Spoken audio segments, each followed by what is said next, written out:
Agora nós voltamos falando de saúde, mais especificamente sobre a saúde da mulher. Nós estamos no Outubro Rosa, mês de conscientização sobre o câncer de mama, o câncer que mais mata mulheres no mundo. E para falar sobre o assunto, eu recebo aqui hoje no Jornal Educar os médicos oncologistas. Fabiana de Almeida, seja muito bem-vinda. Obrigada pela sua presença. E Afrânio Marques. Olá, doutora Afrânio, muito obrigada pela sua presença. Seja muito bem-vindo. Obrigado você pelo espaço aí.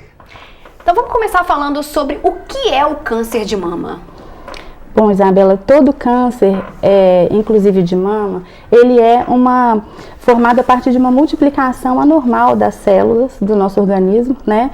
Elas perdem o organismo perde a capacidade de controle da multiplicação celular, elas se multiplicam muito além do normal, formando os tumores, né? Isso é o câncer de mama, se deve a essa multiplicação celular anormal e exagerada.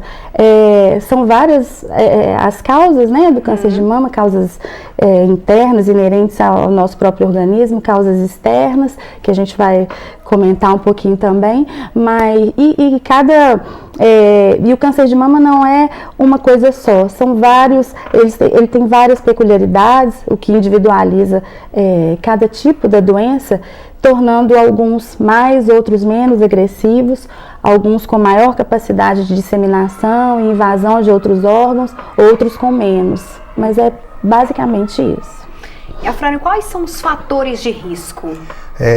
Os fatores de câncer de mama, de risco para câncer de mama, alguns fatores são inerentes à mulher, né? E, claro que a gente está falando de câncer de mama, é importante falar que homem também tem câncer de mama, mas claro que a população que está mais sob risco é a população feminina. O principal fator de risco hoje é a idade. A gente tem as mulheres mais velhas tendo mais risco de câncer de mama, mas então com o envelhecimento populacional a gente vai vivenciar cada vez mais o número de novos casos de câncer de mama, mas nós temos fatores também relacionados à vida reprodutiva da mulher, a idade da primeira menstruação, a idade da menopausa. Então a gente sabe que quanto antes a menina entra no período fértil, né? Quanto antes ela tem a sua primeira menstruação, que nós chamamos de menarca, maior o risco dessa mulher vir desenvolver câncer de mama. A gente sabe que quanto mais tardiamente ela tiver a menopausa dela, maior é o risco, tudo por questão de disposição hormonal. A gente tem também a questão de gestações, que são fatores que as mulheres que não engravidam têm maior risco de câncer de mama. A gente tem a questão da exposição hormonal, então terapias de reposição hormonal também aumentam o risco de câncer de mama. Nós temos agora alguns fatores adquiridos também. A gente sabe hoje que o cigarro aumenta o risco de câncer de mama. Existem estudos que mostram incidência aumentada, né, em 25% de câncer de mama em mulheres que fumam. Nós temos que o sedentarismo, a obesidade, né, hábitos alimentares inadequados, né, ingestão de gorduras saturadas, isso tudo também aumenta o risco de câncer de mama, e esses são os fatores evitáveis e é nisso que a gente tem que conscientizar também. E sintomas, doutora Fabiana? Bom, 90% das mulheres que que percebem, né, alguma coisa diferente na mama, 90% delas percebem um nódulo. Esse é um sintoma importante, né? A percepção de um nódulo, um caroço mesmo, na mama ou axila.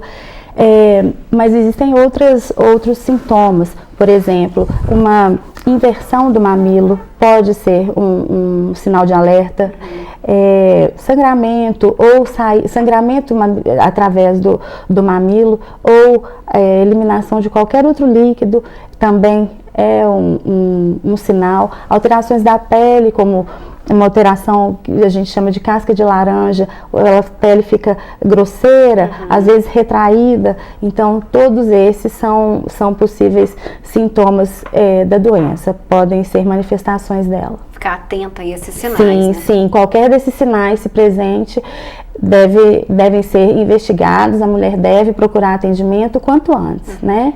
Como é que é essa prevenção? A prevenção são dois pilares, né? A gente conversa sempre sobre prevenção primária, que é evitar com que a doença aconteça, e sobre prevenção secundária, que é evitar os danos da doença, se diagnosticar precoce. Então, no que refere à prevenção primária, nós temos que evitar o acontecimento da doença naquelas medidas que nós podemos modificar. Alimentação saudável, prática de exercício físico, evitar tabagismo, evitar o etilismo e ingestão de bebidas alcoólicas, evitar a reposição hormonal ao máximo, né, ser muito criterioso. A gente faz sempre um chamado aos médicos para tentar ser muito criterioso, os ginecologistas, na hora de indicar uma reposição hormonal numa mulher na menopausa, saber fazer isso com muito critério. Então, esses são os fatores que nós conseguimos modificar na mulher. Outros fatores, né, outra medida de prevenção é chamada prevenção secundária, que é a realização de exames de rastreamento. E é isso que talvez seja um dos maiores focos da campanha do Outubro Rosa e tudo, que é a conscientização das mulheres com relação à mamografia. Hoje a gente tem duas determinações diferentes, a determinação do Ministério da Saúde, que fala que as mulheres entre 50 e 69 anos devem fazer a mamografia das duas mamas a cada 2 anos, e nós temos uma determinação da Sociedade Brasileira de Mastologia, né, da Federação Nacional dos Médicos, que indica que a mamografia deve ser feita rotineiramente, anualmente, todos os anos, então, nas mulheres entre os 40 aos 69 anos. Quando eu falo que todas as mulheres entre 40 e 69 anos devem fazer mamografia, eu não quero dizer nem que mulheres mais jovens do que 40 anos e nem que as mais velhas que 60 também não devam fazer. Só que aí já entra uma medida com critérios médicos, eu passar por uma avaliação médica para ver qual que vai ser a periodicidade, se vai ter que conjugar algum exame com isso. A gente sabe que mulheres mais jovens têm as mamas mais densas, elas devem muitas vezes auxiliar métodos, né, a mamografia de forma a melhorar a acurácia do exame, então associar o ultrassom, às vezes uma ressonância das mamas para essa avaliação. É importante a gente frisar que o ultrassom não substitui mamografia. O ultrassom é um método complementar. A gente sabe, por exemplo, que a mamografia, o ultrassom não consegue detectar uma alteração que as alterações chamadas microcalcificações agrupadas, que são alterações fortemente preditoras de câncer de mama na mulher. Então, você fazendo sua mamografia, você às vezes deixa passar uma alteração que é frequente para o diagnóstico do câncer e que não consegue ser identificado por aquele método. Então, a mamografia é o exame de escolha, ela é o exame que, para algumas mulheres, existe um incômodo, ele é rápido, né, e ele previne, com certeza, muitos transtornos que essa doença pode causar. E a gente sabe que você chegando precocemente na doença, você tem uma taxa de cura elevadíssima.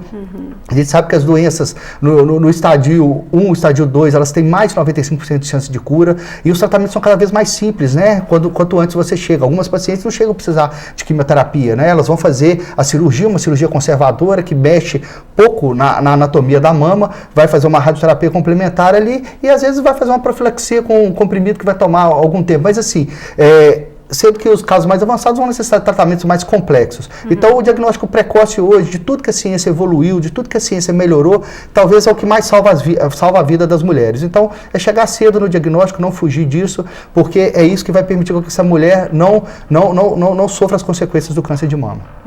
E como é que está a situação do câncer de mama aqui no Brasil, no estado, né, de Minas Gerais? O Brasil hoje, a estimativa do INCA para o ano de 2019 é que nós tenhamos 59.700 novos casos de câncer de mama no Brasil.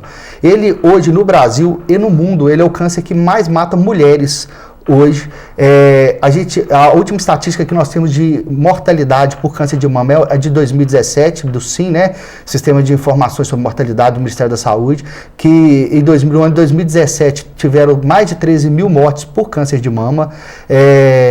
Em Minas Gerais, a estimativa do INCA para este ano são que 5.200 novos casos de câncer de mama, sendo que a incidência ela tem aumentado, mas ela tem aumentado justamente em estadios mais precoces. As mulheres têm procurado uma avaliação mais cedo. Então, quando a gente começava a falar de câncer de mama em 2010, a gente tinha ali 50 mil novos casos de estimativa de câncer. Hoje a gente tem mais, mas a mortalidade vem caindo. Nós já tivemos anos, tivemos 18 mil mortes por câncer de mama no Brasil, e essa mortalidade hoje caiu para 13 mil. Então, você acha que isso se deve à campanha? Se deve à campanha. A gente tem, por exemplo, uma discrepância muito grande entre a região, por exemplo, sul do país e a região norte do país, né? Quando nós pegamos, por exemplo, a região sul do país, a estimativa de novos casos de câncer de mama para o grupo de mulheres são 73 novos casos a cada 100 mil mulheres. Enquanto que na região norte do Brasil tem 19 novos casos para cada 100 mil mulheres. Existem diferenças de etnias, existem diferenças entre as mulheres, mas substancialmente o que faz essa diferença é o diagnóstico. As mulheres do norte do país não estão sendo diagnosticadas. Elas às vezes morrem do câncer sem ter identificado a sua doença. Enquanto que no sul você tem uma mortalidade muito baixa, porque essas mulheres diagnosticam muito, mas elas diagnosticam de forma precoce. Só para se ter noção, eu faço sempre essa comparação para a gente trazer para a nossa realidade aqui da região de Ponte Nova, né? Se a gente pegar essa incidência nacional, a média é 56 novos casos para cada 100 mil mulheres anos. Nós pegamos aqui uma região do CISAMAP, do AMAP em Ponte Nova, nós temos uma população de 235 mil habitantes. Se nós imaginarmos que metade disso são mulheres, né, 115, 116 mil mulheres, a gente esperaria para a região aqui de Ponte Nova e tudo, mais ou menos uns 66, 67 novos casos de câncer de mama todo ano.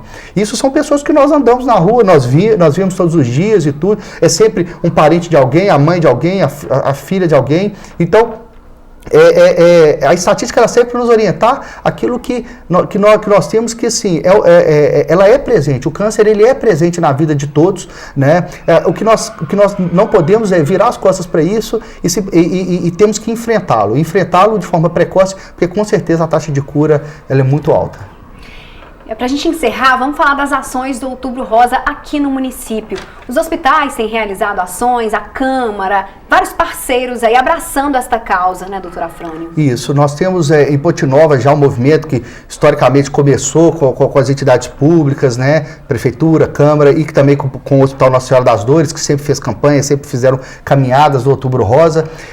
Em Ponte Nova, até em 2014, foi instituída a Lei do Outubro Rosa, né, a iniciativa da Câmara Municipal à época, e a partir de então medidas, né, de promoção de saúde são realizadas. É o dia 19 de outubro, então a Câmara Municipal sempre lança medidas, ilumina o letreiro da Câmara Municipal, está iluminado a cor rosa, a população pode passar lá e ver.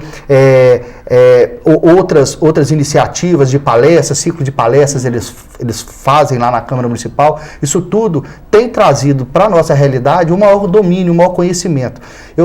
Isabela, eu via que quando eu ia falar de câncer de mama em 2013, 2014 em Ponte Nova, o desconhecimento ainda era grande. E hoje a população tem perguntas interessantíssimas, elas sabem, você quando você não domina o assunto, você não reconhece aquele assunto, você vê ele passando na televisão e você não se sente como parte daquilo. A partir do momento em que você ouve falar, você tem aquela história perto de você passa a trazer aquilo para a sua realidade e passa a prestar atenção. Hoje, eles me perguntam de terapia, de DNA circulante tumoral, e aí você fica impressionado com o que as pessoas perguntam na rua, perguntam nos eventos que nós vamos. Então, eu acho que isso é importante, eu acho que isso tem mudado a história do câncer de mama no país e vai mudar ainda mais. E eu acho que isso é a grande coisa do Outubro Rosa, é reunir num mês, né, todas as ações. A gente tem que a taxa de mamografia, né, no Gavasa, por exemplo, no mês de outubro, ela é maior do que nos 4, 5 meses que antecedem o outubro. Então, esse alerta ele serve, ele faz para lembrar. A gente sabe que no Brasil hoje 33% só das mulheres em idade com indicação do Ministério da Saúde para fazer mamografia o fazem de forma regular. Então, nós temos aí 70%, 65% da população ainda desprotegida. Então, esse alerta que o seu programa está fazendo, que a TV do CAIS está fazendo, é importante para que cada uma que está lá na sua casa, né, conheça o seu corpo, conheça a sua mama e se conscientize da necessidade de realização periódica dos exames. Doutora Fabiana, a campanha é no mês de outubro, mas é importante falar do assunto o ano inteiro, né? O ano todo, né? Eu acho que informação é poder, né? Isso. Então, eu acho que quanto mais as mulheres se conscientizam, quanto mais se informam em relação ao assunto, mas, como a Frani falou, abraçam essa causa como delas também, né? Então é super importante que fique realmente esse alerta agora em outubro, mas que sirva de motivo de atenção para todas o ano todo. Muito obrigada pela presença de vocês aqui hoje, doutora Afrânio, doutora Fabiana. Obrigada pelas informações. Obrigada a você.